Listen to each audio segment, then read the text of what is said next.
Saya mulai belajar usaha sejak dalam persekolahan di jenjang SMK dan sederajat. Waktu itu saya coba-coba di dunia perkonveksian. Saya jual baju dan lain sebagainya. Setelah itu saya juga sambil menjual baju, saya mulai perbisnisan pulsa dan lain sebagainya. Seiring berjalannya waktu, saya keluar dari sekolah SMK, saya melanjutkan usaha orang tua, yaitu di bidang jasa cuci setim sama jasa variasi motor. Setelah itu beranjak 1 tahun dari usaha melanjutkan usaha orang tua, saya kuliah. Setelah berjalannya kuliah, saya kembali mencoba membuka usaha di bidang kuliner, yaitu di kafe, lebih tepatnya di tahun 2016. Bahkan sebelum 2016, yaitu 2015. Teh domba di sini khusus. Jadi pada dasarnya ya mungkin entah itu sama ataupun tidak, Bapak atau ya saya jadi mengusungnya kalau bisa yang belum ada di daerah kita apa gitu. Jadi yang pertama kan sate, kalau sate ayam dan lain sebagainya itu udah ada, ya Bapak mencoba dengan sate domba. Ya mungkin juga di sini kita sama-sama membuka kafe gitu. Itu yang waktu itu emang belum ada di daerah kita. Kalau kafe apa itu? Kita lebih berfokus di dunia susu murni. Kita ingin menjadi identik bahwa ini tersebut, kafe tersebut yaitu selain kafe untuk berhimpun dan menghimpun, kita juga dengan mengusung untuk saling menyehatkan. Kalau sate domba buka cabang lain nggak selain di Tanjung Kerta? Untuk sate masih belum. Ya. Sate itu kan pindah dari lokasi yang asalnya tidak jauh dari sini, cuma masih daerah Sukamantri. Nah untuk kafe pernah kita buka cabang di berbagai desa, bahkan sampai ke Jakarta.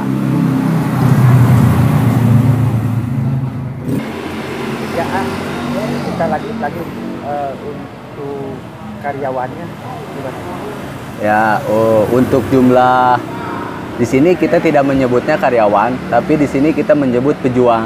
Jadi kita di sini sama-sama berjuang karena pada dasarnya saya ataupun kawan-kawan yang mungkin berada di atas mereka, kita hanya menyediakan ruang.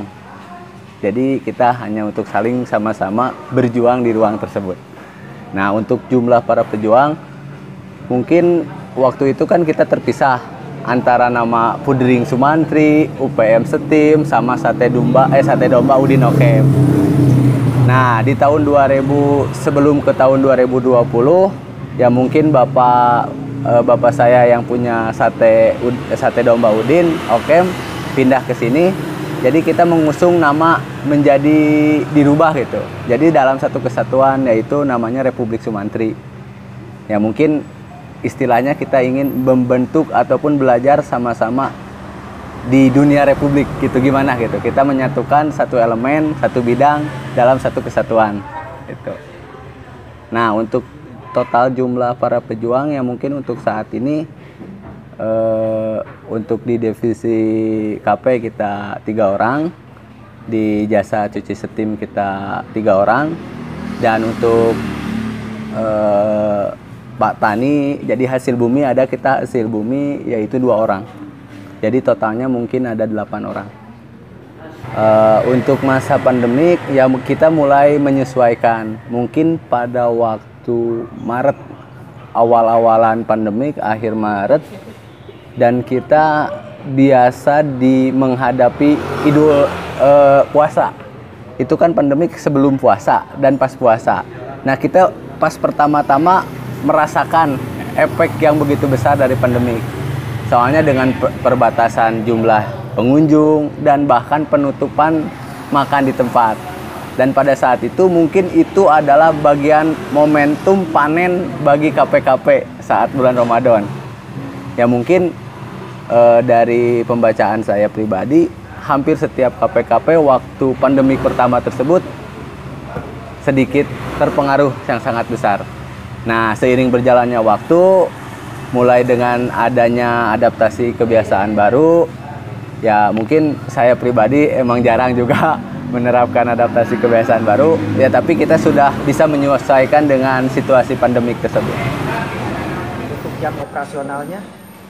Ya, kita berjuang dari pukul 7 pas sampai dengan merdeka sebenarnya. Namun kalau dalam ketentuan batas waktu kita sampai jam 21. Jam 9 malam mungkin. Itu kan hari biasa.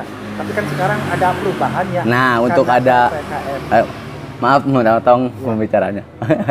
Untuk ya sekarang ada ketentuan baru ya mungkin kita dengan tetap membuka jam segitu tapi kita membatasi jumlah pengunjung, paling bisa take away saja gitu.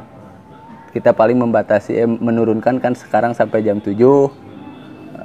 Kalau buka kita tetap, cuma ya tutup kita membatasi dengan jumlah pengunjung, dialokasikan ke dibawa pulang take away.